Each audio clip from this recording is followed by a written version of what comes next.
तर काही वेळामध्ये इकडे शिवसेना पक्ष आणि चिन्हाबाबत सुप्रीम कोर्टामध्ये महासुनावणी होणार आहे।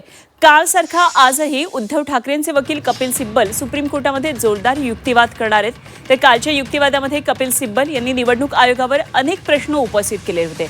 आज ते त्यांच्या युक्तिवादामध्ये नेमकं काय म्हणतात हे पाहणं आता महत्त्वाचं ठरणार आहे। त्यामुळे आता सगळ्यांचं लक्ष या महासुनावणीकडे लागलेलं आहे। अंतिम टप्प्यातली आता ही सुनावणी आलेली आहे आणि या सुनावणीतला आज सुद्धा कपिल सिब्बल यांचा युक्तिवाद नेमका कशा पद्धतीने होतो हे आपल्याला पाहायचं आहे। राजकीय पक्षामध्ये फूट पडली तर तो पक्ष नेमका कोणाचा आहे, चिन्ह कोणाचं आहे याचा अधिकार हा निवडणूक आयोगाकडे असतो। पण शिवसेनेच्या प्रकरणामध्ये विधिमंडळात पडलेली फूट ही राजकीय पक्षातली फूट समजली आणि त्या आधारे निवडणूक आयोगाने चुकीचा निर्णय घेतलाय असा युक्तिवाद ठाकरेंचे वकील कपिल सिब्बल यांनी केलेला होता। तर कालपर्यंत या सुनावणीमध्ये अशा प्रकारे कपिल सिब्बल यांनी जोरदार युक्तिवाद केलेला होता आणि या सगळ्यांमुळे उद्धव बाळासाहेब ठाकरे पक्षामध्ये एक आशा सध्या निर्माण झालेली आहे। न्यायदेवता ही आपल्याच बाजूने असेल आणि कायद्याचा आधार घेऊनच आम्ही हा खटला जिंकू अशा प्रकारचा आशावाद उद्धव ठाकरे यांच्या पक्षाकडून व्यक्त केला जातोय, उद्धव बाळासाहेब ठाकरे पक्षाकडून व्यक्त केला जातोय। तर या महासुनावणीवर लक्ष ठेवून आहेत आमचे प्रतिनिधी कृष्णात पाटील आणि गोविंद तुपे। आपण दोघांकडून या संदर्भातली अपडेट तसंच या प्रकरणामध्ये सुनावणीमध्ये नेमकं दिल्लीमध्ये काय सुरू आहे हे सगळं जाणून घेणार आहोत। सगळ्यात आधी सुरुवातीला आपण काल नेमकं या सुनावणीमध्ये काय झालं या संदर्भात चर्चा करूया, कारण काही वेळामध्ये या सुनावणीला सुरुवात होणार आहे। कृष्णात, कालही आपण या घडामोडीवर लक्ष ठेवून होतो।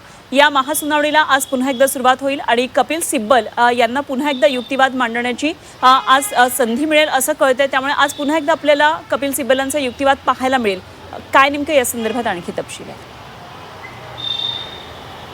अनुपमा, पाचव्या दिवशी हे म्हणजे 4 दिवस हे युक्तिवादासाठी कपिल सिब्बल यांनी घेतले होते आणि आजचा हा 5वा दिवस आहे जो युक्तिवादासाठी घेतला जातोय। आणि या युक्तिवादाच्या दरम्यान केंद्रीय निवडणूक आयोग कशा प्रकारे चुकलेला आहे, आपल्या अधिकार क्षेत्राच्या बाहेर जाऊन हा निर्णय कसा घेतला गेलेला आहे आणि हे निर्णय घेत असताना कशा पद्धतीनं ज्या गोष्टींचा आधार घेतला गेला त्याच गोष्टी खोडून काढण्याचा प्रयत्न हा कपिल सिब्बल यांच्याकडून झालेला आहे। काल महत्त्वाचं गोष्ट त्यांनी मांडली की 2018ची जर घटना लोकशाही विरोधी होती तर त्याच घटनेच्या आधारावर एकनाथ शिंदे यांनी पद उपभोगलं, त्यानंतर मंत्री झाले, आमदार झाले आणि त्याच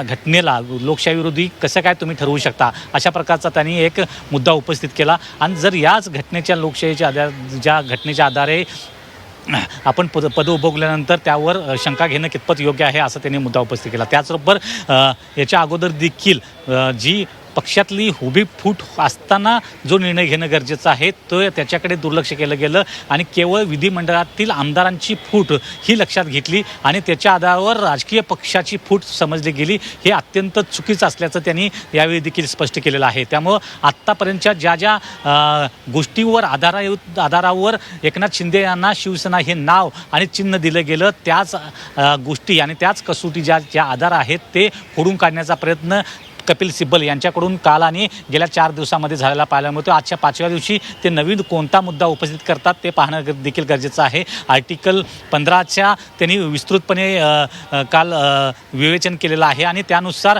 या राजकीय पक्षांच्या घटना लोकशाही विरोधी आहे किंवा नाही हे ठरवण्याचा अधिकार केंद्रीय निवडणूक आयोगाला नसल्याचं त्यांनी काल स्पष्ट केलेलं आहे। आणि त्यामुळं केंद्रीय निवडणूक आयोगानं हा निर्णय कसा काय घेतला, चिन्ह कसं काय दिलं, कोणत्या आधारावर दिलं गेलं हे अनेक मुद्दे त्यांनी उपस्थित केलेला आहे। 10th शेड्यूलचा मुद्दा देखील त्यांनी विस्तृतपणे काल सांगितलेला आहे। त्यामुळे आजच्या सुनावणीमध्ये ते कोणत्या प्रकारचा युक्तिवाद मांडतात अनुपमा ते पाहणं गरजेचं आहे। खरे कृष्णात, आणि या सगळ्यामध्ये कपिल सिब्बलांचे जे युक्तिवाद आहेत ते एकदम जोरदार चालू आहेत आणि त्यामुळे कुठेतरी ग्राउंड लेवलला कार्यकर्त्यांमध्ये किंवा उद्धव बाळासाहेब ठाकरे पक्षाच्या नेत्यांमध्ये, महत्त्वाच्या नेत्यांमध्ये एक वेगळ्याच प्रकारचं वातावरण सध्या आहे। आपण गेले 2 दिवसामध्ये संजय राऊतांची प्रतिक्रिया कपिल सिब्बल यांच्या युक्तिवादानंतर पाहिली। आज सुद्धा त्यांनी म्हटलं आहे की आपल्याला न्याय मिळेल या आशेवर ते आहेत आणि न्यायालयाच्या माध्यमातूनच न्यायालयावर विश्वास ठेवून, कायद्यावर विश्वास ठेवून आम्हाला आशा वाटते की हे सगळं आमच्या बाजूने लागणार आहे आणि कायद्याद्वारेच त्यांना त्यांची जागा दाखवली जाईल अशा प्रकारची प्रतिक्रिया त्यांनी दिलेली होती। त्यामुळे एक कुठेतरी पक्षामध्ये सुद्धा वेगळ्या प्रकारचं वातावरण दिसते। गोविंद, मला आपल्याकडून जाणून घ्यायचं आहे काय नेमकी सध्या पक्षामध्ये, दोन्ही पक्षांमध्ये या संदर्भात कुठे चलबिचल सुरू आहे तर कुठे एक आनंदाचं एक वेगळं वातावरण, आशादायी वातावरण तयार झालेलं आहे? नक्कीच आपण जर बघितलं तर या सुनावणीकडं महाराष्ट्रातील तर हे शिवसेना उद्धव बाळासाहेब ठाकरे असतील आणि शिंदे गटाचा शिवसेनेचा जो पक्ष असेल या दोन्ही पक्षाच्या तर कार्यकर्त्यांची नेत्यांची लक्ष लागलेलंच आहे. परंतु देश पातळीवर सुद्धा हा निर्णय एक लँडमार्क असणार आहे, मैलाचा दगड असणार आहे. त्यामुळं देशभरातल्या राजकीय क्षेत्राशी निगडीत असलेल्या आणि ज्यांना देशातल्या राजकारणाचा ज्यांच्या दैनंदिन आयुष्यावर परिणाम होतो आणि ज्यांना इंटरेस्ट आहे अशा सगळ्या लोकांचं लक्ष लागलेलं आहे. एक यातली सगळ्यात महत्त्वाची गोष्ट सांगावी लागेल की ज्या वेळेला हा सगळा म्हणजे सुरत गुवाहाटी हा सगळा ज्यावेळेला प्रकार सुरू होता, आमदार फुटून जात होते, त्यावेळेला सुप्रीम कोर्टामध्ये एकनाथ शिंदेंनी एक PIL फाईल केली होती की आमच्यावर कारवाई जी सुरू आहे आणि आम्ही मुंबई हायकोर्टामध्ये उच्च याचिका जी आहे ती दाखल करू शकत नाही आणि म्हणून आम्ही सुप्रीम कोर्टात आलो आहे. त्यावेळेला या जी सुनावणी जी सुरू होती ते आत्ताचे जे चीफ जस्टिस आहेत सूर्यकांता त्यांच्या समोरच झाले होते. त्यावेळेला ते न्यायमूर्ती होते, आता ते देशाचे मुख्य सरन्यायाधीश आहेत आणि त्यामुळं त्यांना याचा ग्राउंड माहिती आहे. हा एक पहिला मुद्दा. आत्तापर्यंत या 4 वर्षामध्ये ज्या ज्या सुनावणी झाल्या जे मुख्य सरन्यायाधीश जवळपास 5 ते 6 मुख्य सरन्यायाधीश येऊन गेले, परंतु याचा अंतिम निकाल आला नाही.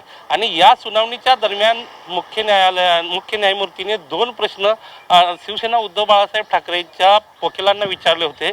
एक तर तुमचा डिफेन्स जो आहे कायदेशीर डिफेन्स काय आहे आणि दुसरं तुमचा पक्ष लोकशाहीच्या घटनेच्या आधारावर चालत नाही, तर याच्यावर तुमचं काय म्हणणं आहे. आणि याच सगळ्या मुद्द्यावर बोलत असताना कपिल सिब्बलांनी काल ज्या पद्धतीनं चिरफाड केलेली आहे, ज्या पद्धतीनं टेक्निकल मुद्दे गोविंद, आपण यावर आणखी सविस्तर चर्चा करूया. असे संपर्कात राहा.